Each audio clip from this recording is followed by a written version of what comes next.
Hi friends, welcome back to Sana's edu tips. LP-UPയുടെ marathon സെഷനിലോട്ട് എല്ലാവർക്കും സ്വാഗതം. നമ്മളിന്ന് ഡിസ്കസ് ചെയ്യാൻ പോകുന്നത് നമ്മുടെ ടോപ്പിക്ക് റിലേറ്റ് ചെയ്ത് വന്ന പ്രീവിയസ് ഇയർ ക്വസ്റ്റ്യൻസും അതുമായി ബന്ധപ്പെട്ട മാക്സിമം പോയിൻറ്സും ആണ്. അപ്പോൾ നമുക്ക് നേരെ നമ്മുടെ ക്വസ്റ്റ്യൻസിലോട്ട് പോവാം. ഇന്ത്യൻ ഭരണഘടനയുടെ ആമുഖവുമായി ബന്ധപ്പെട്ട യോജിക്കുന്ന പ്രസ്താവന അല്ലെങ്കിൽ പ്രസ്താവനകൾ കണ്ടെത്തുക. അപ്പോൾ നമുക്ക് സ്റ്റേറ്റ്മെൻറ്റ്സ് നോക്കാം. ഞങ്ങൾ ഇന്ത്യയിലെ ജനങ്ങൾ എന്ന വാക്കുകളോടെയാണ് ആമുഖം ആരംഭിക്കുന്നത്. ഭരണഘടനാ നിർമ്മാണ സഭ അംഗീകരിച്ച ജവഹർലാൽ നെഹ്റുവിൻ്റെ ലക്ഷ്യപ്രമേയമാണ് ഇന്ത്യൻ ഭരണഘടനയുടെ ആമുഖത്തിലെ പിന്നിലെ ആദർശങ്ങൾ. 1976 42ാം ഭരണഘടനാ ഭേദഗതി നിയമത്തിലൂടെ ഇന്ത്യൻ ഭരണഘടനയുടെ ആമുഖത്തിൽ സെക്യുലർ എന്ന പദം ചേർത്തു.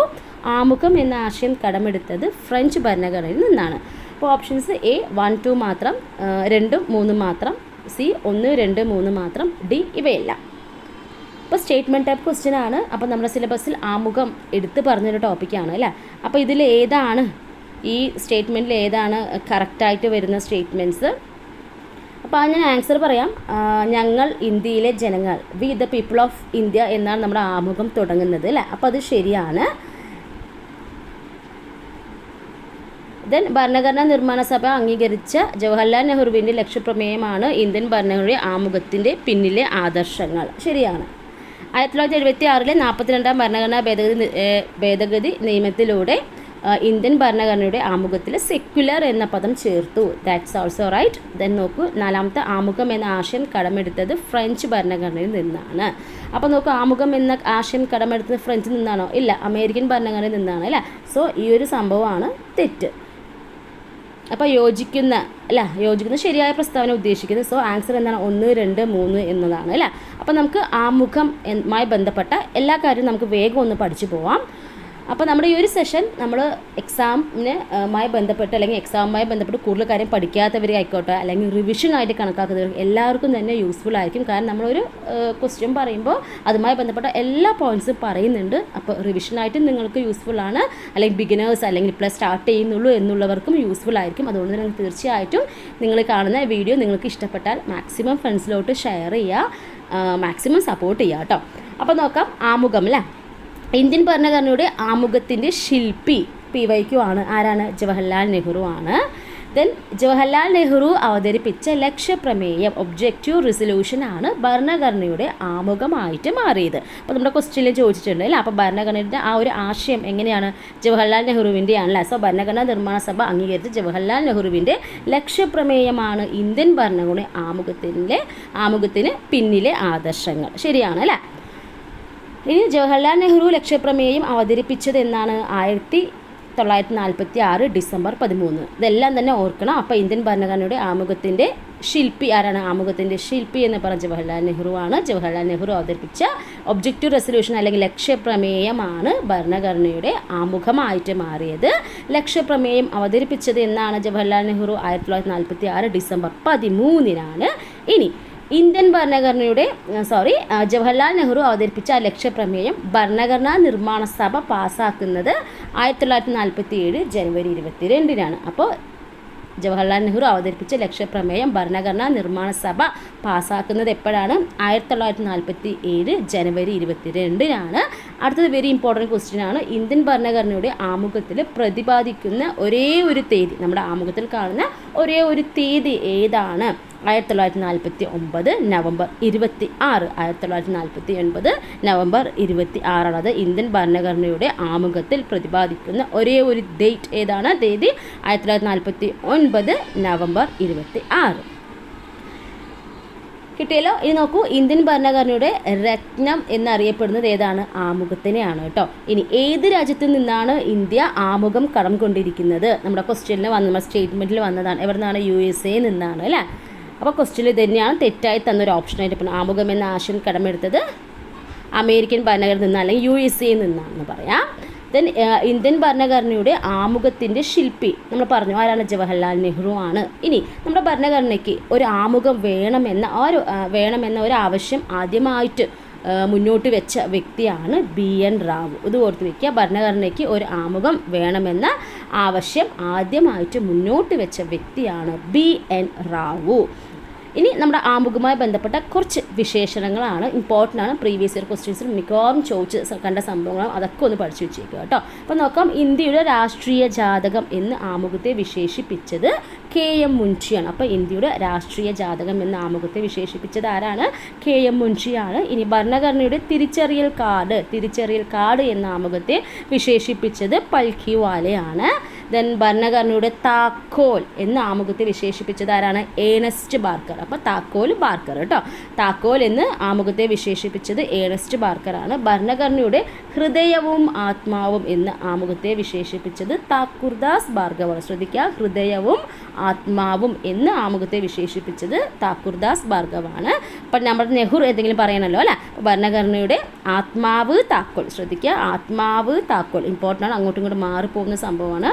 ആത്മാവ് താക്കോൽ എന്നിങ്ങനെ ആമുഖത്തെ വിശേഷിപ്പിച്ചത് ആരാണ്? ജവഹർലാൽ നെഹ്റു. ജവഹർലാൽ നെഹ്റു ഇതിൻ്റെ പിന്നിൽ ഒത്തിരി പ്രവർത്തിച്ച വ്യക്തിയാണ് ആമുഖത്തിൻ്റെ പിന്നിൽ. അതുകൊണ്ട് തന്നെ ഇദ്ദേഹം എങ്ങനെയാണ് വിശേഷിപ്പിച്ചത്? ഭരണഘടനയുടെ ആത്മാവ് താക്കോൽ എന്ന് വിശേഷിപ്പിച്ച ജവഹർലാൽ നെഹ്റു ആണ്. ഭരണഘടനയുടെ ഹൃദയവും ആത്മാവും എന്ന് ആമുഖത്തെ വിശേഷിപ്പിച്ചത് താക്കൂർദാസ് ഭാർഗവാണ്. ഓക്കെ ആണല്ലോ? ഒന്ന് ഷോർട്ടപ്പ് ചെയ്യാം. ആമുഖത്തെ വിശേഷിപ്പിച്ചത് ഒന്ന് നോക്കാം. ഇന്ത്യയുടെ രാഷ്ട്രീയ ജാതകം ആരാണ്? KM മുൻഷിയാണ്. ഭരണഘടനയുടെ തിരിച്ചറിയൽ കാർഡ് എന്ന് വിശേഷിപ്പിച്ചത് പൽഖിവാലയാണ്. ദെൻ ഭരണഘടനയുടെ കീനോട്ട് അല്ലെങ്കിൽ എന്താണ് താക്കോൽ എന്ന് വിശേഷിപ്പിച്ചത് ഏണസ്റ്റ് ബാർക്കറാണ്. ഇനി ഭരണഘടനയുടെ ആത്മാവ് എന്ന് മാത്രം വിശേഷിപ്പിച്ചിട്ടുണ്ട്, അതാരാണ്? M ഹിദായത്തുള്ള. ജസ്റ്റ് ഒന്ന് ഓർത്ത് വെച്ചേക്കുക. ഇനി ഭരണഘടനയുടെ ആത്മാവ് താക്കോൽ എന്നിങ്ങനെ വിശേഷിപ്പിച്ചത് ജവഹർലാൽ നെഹ്റു ആണ്. ഇത് ഇമ്പോർട്ടൻ്റ് ആണ്. ദെൻ ഭരണഘടനയുടെ ഹൃദയവും ആത്മാവും എന്ന് വിശേഷിപ്പിച്ചത് ആരാണ്? താക്കൂർദാസ് ഭാർഗവാണ്. ഓക്കെ ആണല്ലോ? ഇത്രയും ക്ലിയർ ആക്കി പഠിച്ചു വയ്ക്കുക. ഇനി അപ്പോൾ നമ്മൾ ആമുഖവുമായി ബന്ധപ്പെട്ട എല്ലാ പോയിൻറ്റ്സും പഠിച്ചു. ഇനി ആമുഖത്തിലെ ഭേദഗതിയെക്കുറിച്ചാണ്, ഇതും പഠിക്കണം, വെരി ഇമ്പോർട്ടൻ്റ് ആണ്. അപ്പോൾ ഇന്ത്യൻ ഭരണഘടനയുടെ ആമുഖത്തിൽ ഒരു പ്രാവശ്യം മാത്രമേ ഭേദഗതി വരുത്തിയിട്ടുള്ളൂ. അപ്പോൾ നമ്മുടെ ആമുഖത്തെ ഒരു പ്രാവശ്യം മാത്രമേ ഭേദഗതി വരുത്തിയിട്ടുള്ളൂ. അത് ശ്രദ്ധിക്കുക, ഒറ്റ പ്രാവശ്യം മാത്രം കേട്ടോ. അതെപ്പോഴാണ്? ആമുഖത്തിൽ ഭേദഗതി വരുത്തിയ വർഷം 1976 42ാം ഭേദഗതിയാണ് കേട്ടോ. അപ്പോൾ നമ്മുടെ സ്റ്റേറ്റ്മെൻറ്റിൽ ഒരു സ്റ്റേറ്റ്മെൻറ്റ് തന്നിട്ടുണ്ട്, നോക്കിയേ. 1976 42ാം ഭരണഘടനാ ഭേദഗതി. അപ്പോൾ ആ ഭേദഗതി ആ ഒരു വർഷവും ഇതും വെരി ഇമ്പോർട്ടൻ്റ് ആണ്, പ്രത്യേകിച്ച് നോട്ട് ചെയ്ത് വെക്കണം കേട്ടോ. അപ്പോൾ 1976 ആമുഖത്തിൽ ഭേദഗതി വരുത്തിയത്. 42ാമത്തെ ഭേദഗതിയാണ്. അപ്പോൾ ഈ ഒരു 42ാമത്തെ ഭേദഗതിനെ വിളിക്കുന്ന മറ്റൊരു പേരുണ്ട്, ചെറു ഭരണഘടന അല്ലെങ്കിൽ മിനി കോൺസ്റ്റിറ്റ്യൂഷൻ എന്നറിയപ്പെടുന്ന ഭരണഘടനാ ഭേദഗതി ഏതാണ്? PYQ ആണ്. 42ാമത്തെ ഭേദഗതിയാണ് കേട്ടോ. അപ്പോൾ ഓക്കെയാണല്ലോ? അപ്പോൾ ഇന്ത്യൻ ഭരണഘടനയുടെ ആമുഖത്തിൽ ഒരൊറ്റ പ്രാവശ്യം മാത്രമേ ഭേദഗതി വരുത്തിയിട്ടുള്ളൂ. അപ്പോൾ അതെപ്പോഴാണ്? 1976 42ാം ഭേദഗതിയാണ്. 42ാം ഭേദഗതിനെ അറിയപ്പെടുന്ന മറ്റൊരു പേരെന്താണ്? മിനി കോൺസ്റ്റിറ്റ്യൂഷൻ അല്ലെങ്കിൽ ചെറു ഭരണഘടന എന്നാണ്. ഓക്കെ ആണല്ലോ? ഇനി ഈ ഒരു ആമുഖ ഭേദഗതി നിലവിൽ വന്നത് എപ്പോഴാണോ അത് ഓർക്കുക. 1977 ജനുവരി 3. 1977 ജനുവരി 3 ഈ ആമുഖ ഭേദഗതി നിലവിൽ വരുന്നത്. ഇനി നോക്കൂ, പരമാധികാര ജനാധിപത്യ റിപ്പബ്ലിക് എന്നതിന് പകരം പരമാധികാര സ്ഥിതി സമത്വ മതേതര ജനാധിപത്യ റിപ്പബ്ലിക്. അപ്പോൾ നമ്മൾ പൊളിറ്റിക്കൽ സയൻസിൻ്റെ ക്ലാസ് LP ചെയ്യുന്ന സമയത്ത് ഇത് പ്രത്യേകം പറഞ്ഞതാണ്, ഈ ഡയലോഗ് അങ്ങനെ തന്നെ പഠിക്കണം അല്ലേ.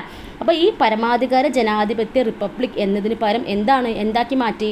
പരമാധികാര സ്ഥിതി സമത്വ മതേതര ജനാധിപത്യ റിപ്പബ്ലിക് എന്നാക്കി.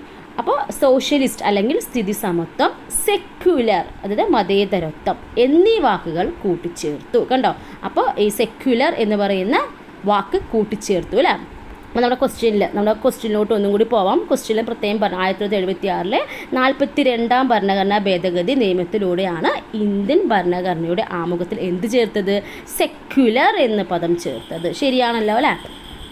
ക്ലിയർ ആയല്ലോ? അപ്പോൾ എങ്ങനെയാണ് വന്നുള്ള കാര്യം ഇത് ക്ലിയർ ആയല്ലോ. ഇനി നോക്കും, രാഷ്ട്രത്തിൻ്റെ ഐക്യം എന്നതിന് പകരം രാഷ്ട്രത്തിൻ്റെ ഐക്യവും അഖണ്ഡതയും എന്നാക്കിയിട്ടുണ്ട്. ഓക്കെ ആണല്ലോ? അപ്പോൾ ഈ സംഭവം അങ്ങനെ തന്നെ പഠിക്കുക. ഭേദഗതിയുമായി ബന്ധപ്പെട്ട് കാര്യങ്ങൾ വൃത്തിയായി പഠിക്കുക. ഇനി 2 പോയിന്റും കൂടി ഓർക്കുക. ആമുഖം ഭേദഗതി ചെയ്യുമ്പോൾ ഇന്ത്യൻ രാഷ്ട്രപതി ആരായിരുന്നു?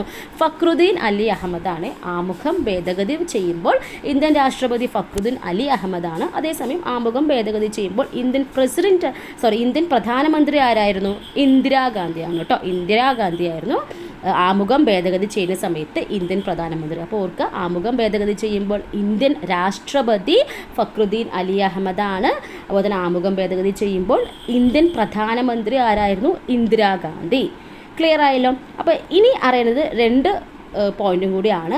ആമുഖവുമായി ബന്ധപ്പെട്ട 2 കേസുകളാണ് കേട്ടോ. അത് ആമുഖം ഭരണഘടനയുടെ അവിഭാജ്യ ഘടകമല്ല എന്ന് സുപ്രീം കോടതി പ്രസ്താവിച്ചത് ഏത് കേസിലാണ്? അത് ബെറുബാറി കേസാണ്.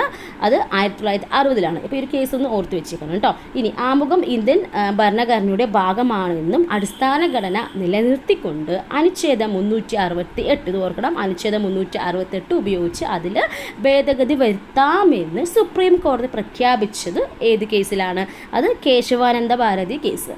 ഓക്കെ ആണല്ലോ, 1973. അപ്പോൾ ഈ 2 കേസുകളും ഒന്ന് കണക്ട് ചെയ്തൊന്ന് പഠിച്ചു വെച്ചേക്കുക കേട്ടോ. ക്ലിയർ ആയല്ലോ അല്ലേ?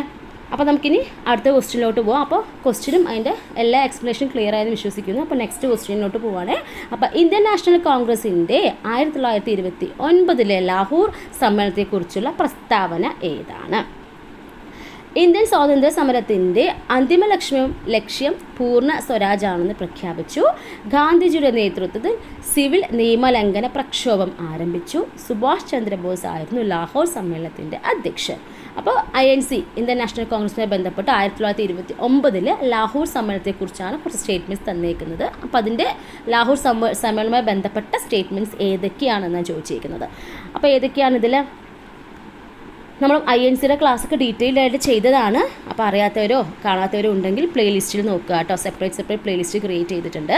അപ്പോൾ നമ്മുടെ ഈ ഒരു സെഷനും LP-UPയുടെ ഈ ഒരു മാരത്തോൺ സെഷനും സെപ്പറേറ്റ് പ്ലേലിസ്റ്റ് ക്രിയേറ്റ് ചെയ്ത് വെച്ചിട്ടുണ്ട്. അതിൻ്റെ ലിങ്ക് ഞാൻ ഡിസ്ക്രിപ്ഷനിലും നമ്മുടെ കമൻറ്റ് ബോക്സിലും പിൻ ചെയ്യാം. ഫസ്റ്റ് ക്ലാസ് കാണാത്തവരുണ്ടെങ്കിൽ കാണുക കേട്ടോ. അപ്പോൾ നോക്കാം, ഇതിലേതാണ് 1929 ലാഹോർ സമ്മേളനത്തിലെ പ്രസ്താവനകൾ ഏത്? അപ്പോൾ നോക്കൂ, ഇന്ത്യൻ സ്വാതന്ത്ര്യ സമരത്തിൻ്റെ അന്തിമ ലക്ഷ്യം പൂർണ്ണ സ്വരാജ് എന്ന് പ്രഖ്യാപിച്ചത് അത് കറക്റ്റാണ്. ഗാന്ധിജിയുടെ നേതൃത്വത്തിൽ സിവിൽ നിയമലംഘന പ്രക്ഷോഭം ആരംഭിച്ചു, അതും കറക്റ്റാണ്. സുഭാഷ് ചന്ദ്രബോസ് ആയിരുന്നു ലാഹോർ സമ്മേളനത്തിൻ്റെ അധ്യക്ഷൻ, അത് തെറ്റാണ് കേട്ടോ. അപ്പോൾ ആൻസർ ഏതാണ്? 1ഉം 2ഉം. ഓപ്ഷൻ ബി ആണ് വരുന്നത്. 1ഉം 2ഉമാണ്. അപ്പോൾ ഈ ഒരു സംഭവം നമുക്ക് ഡീറ്റെയിൽഡ് ആയിട്ട് പഠിക്കാം. അപ്പോൾ ലാഹോർ സമ്മേളനത്തിൻ്റെ സവിശേഷതകൾ എന്താണ്? പൂർണ്ണ സ്വരാജ് ഇന്ത്യൻ സ്വാതന്ത്ര്യ സമരത്തിൻ്റെ അന്തിമ ലക്ഷ്യമെന്ന് തീരുമാനിച്ചു അല്ല. അപ്പോൾ നമ്മുടെ ക്വസ്റ്റ്യനിൽ തന്നെ അതേ സംഭവം തന്നെയാണ് കേട്ടോ. ദെൻ ഗാന്ധിജിയുടെ നേതൃത്വത്തിൽ സിവിൽ നിയമലംഘന സമരം ആരംഭിക്കാൻ തീരുമാനിച്ചു. അപ്പോൾ 2 പോയിന്റും ഓർക്കുക. പൂർണ്ണ സ്വരാജ് ഇന്ത്യൻ സ്വാതന്ത്ര്യ സമരത്തിൻ്റെ അന്തിമ ലക്ഷ്യമെന്ന് തീരുമാനിച്ചത് ലാഹോർ സമ്മേളനത്തിലാണ് 1929. ഓർക്കുക, ഗാന്ധിജിയുടെ നേതൃത്വത്തിൽ സിവിൽ നിയമലംഘന സമരം ആരംഭിക്കാനും തീരുമാനിച്ചു. ഇത് നോക്കൂ, ത്രിവർണ്ണ പതാക ആദ്യമായിട്ട് ഉയർത്തിയ കോൺഗ്രസ് സമ്മേളനം ഏതാണ്? ലാഹോർ സമ്മേളനമാണ് കേട്ടോ. 1929 ഡിസംബർ 30. ഡേറ്റും കൂടി പ്രത്യേകം പറയുന്നുണ്ട്, അതും ഒന്ന് ഓർക്കുക. ഇനി നോക്കൂ, നമ്മുടെ ഈ ഒരു ക്വസ്റ്റ്യനിലെ ആ ഒരു മിസ്റ്റേക്ക് എന്തായിരുന്നു അല്ലെങ്കിൽ തെറ്റ്? സുഭാഷ് ചന്ദ്രബോസ് ആയിരുന്നു ലാഹോർ സമ്മേളനത്തിൻ്റെ അധ്യക്ഷൻ. ആരാണോ അധ്യക്ഷൻ? ജവഹർലാൽ നെഹ്റു ആയിരുന്നു അധ്യക്ഷൻ കേട്ടോ. അപ്പോൾ നോക്കൂ, നമ്മുടെ ഈ ലാഹോർ സമ്മേളനത്തിന് ഒന്നുകൂടി സമർപ്പിക്കുകയാണ്. കോൺഗ്രസ് പൂർണ്ണ സ്വരാജ് പ്രമേയം പാസ്സാക്കിയത് 1929 ലാഹോർ സമ്മേളനത്താണ്.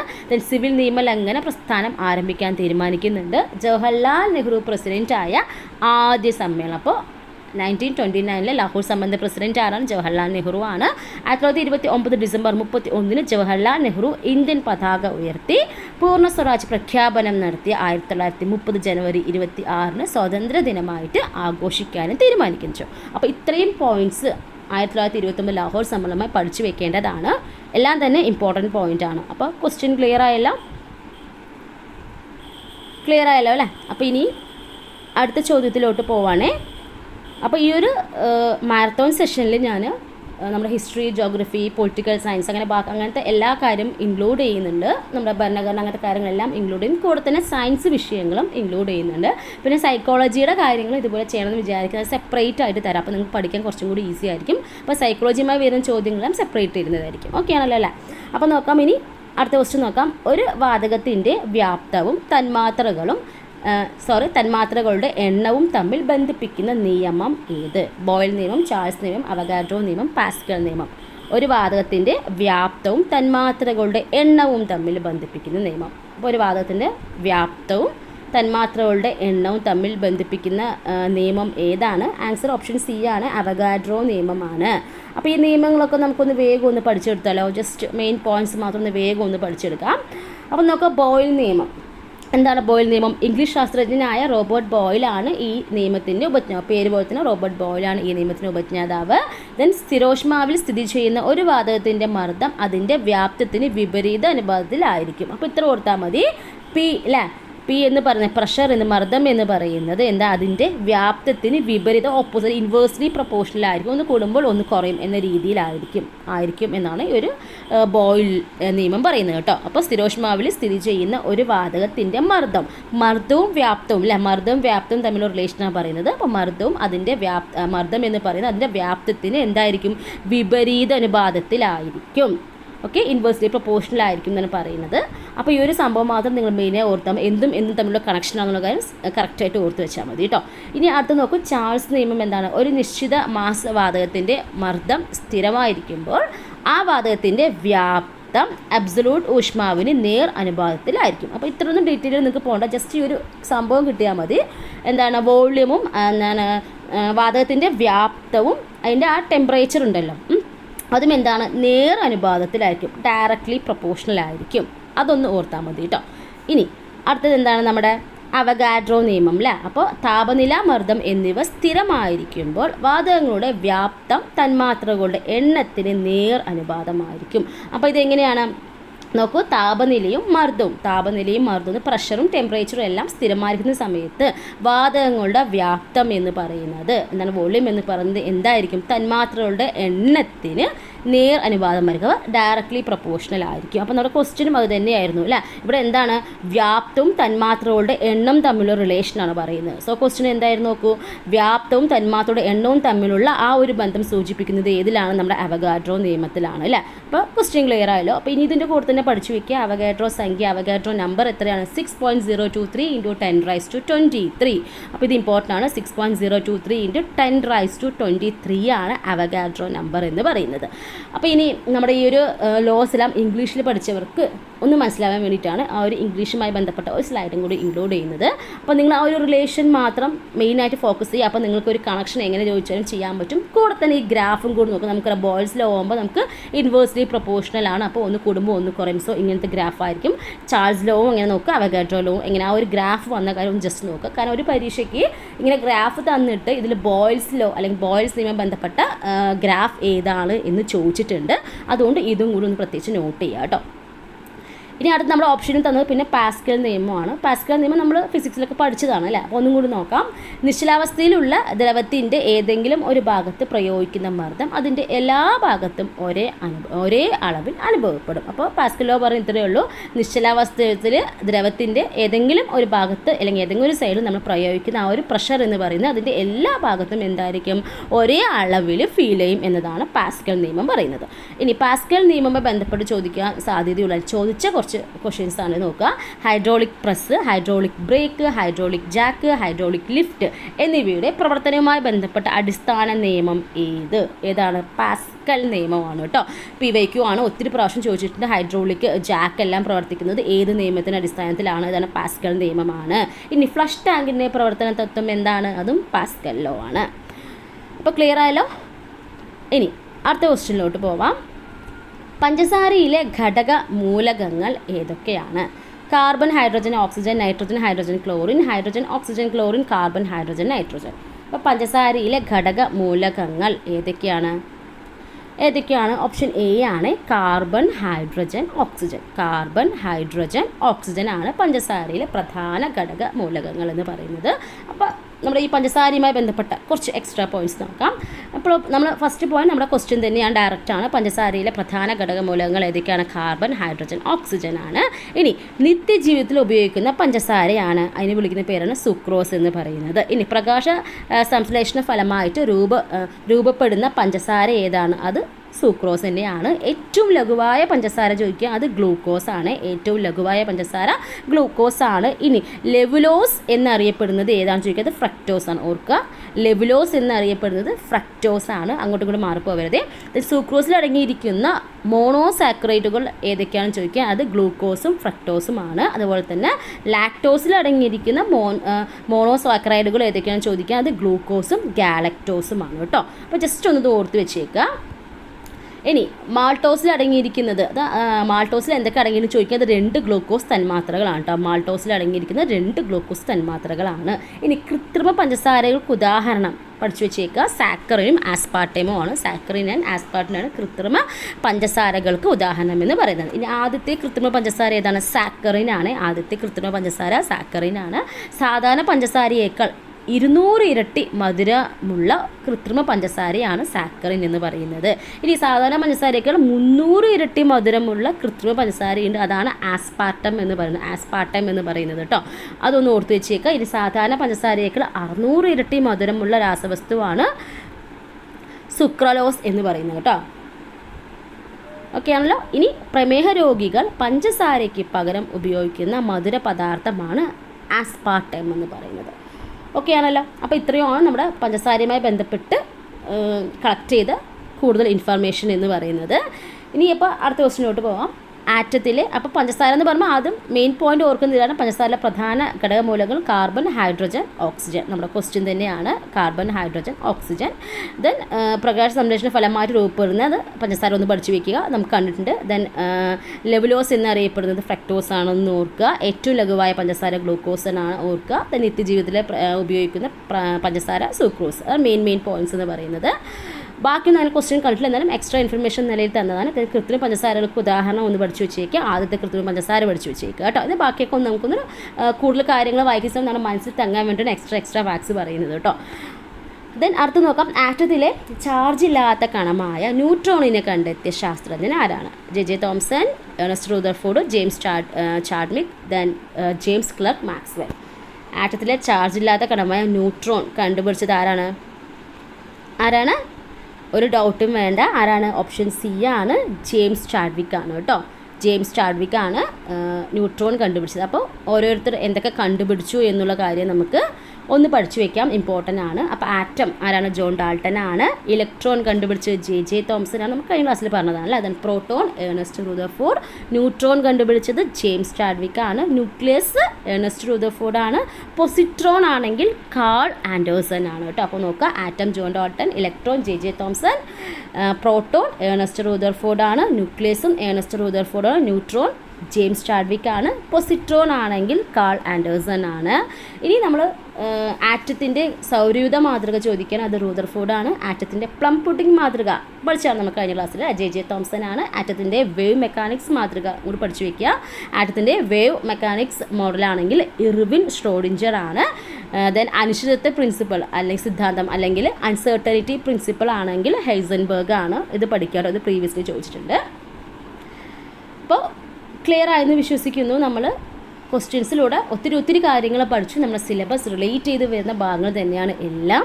അപ്പോൾ നമ്മുടെ ഈ ഒരു സെഷൻ ഇഷ്ടപ്പെട്ടാൽ ലൈക്ക് ചെയ്യാനും കമൻറ്റ് ചെയ്യാനും ഷെയർ ചെയ്യാനും ഒന്നും മറക്കരുത്. നിങ്ങളുടെ സപ്പോർട്ട് ഉണ്ടെങ്കിൽ തീർച്ചയായിട്ടും ഈ ഒരു സെഷൻ എക്സാം വരെ കണ്ടിന്യൂ ചെയ്യുന്നതായിരിക്കും. അപ്പോൾ പെട്ടെന്ന് അല്ലെങ്കിൽ അത്രയും പഠിച്ച് തീർന്നിട്ടില്ല എന്നുള്ളവർക്ക് തീർച്ചയായിട്ടും ഇത് യൂസ്ഫുൾ ആണ്. കാരണം നമ്മൾ മാക്സിമം പോയിൻറ്റ്സും പറയുന്നുണ്ട്. അപ്പോൾ എല്ലാവരും കൂടെ തന്നെ പഠിച്ച് പോവുക. Keep watching all. Thank you.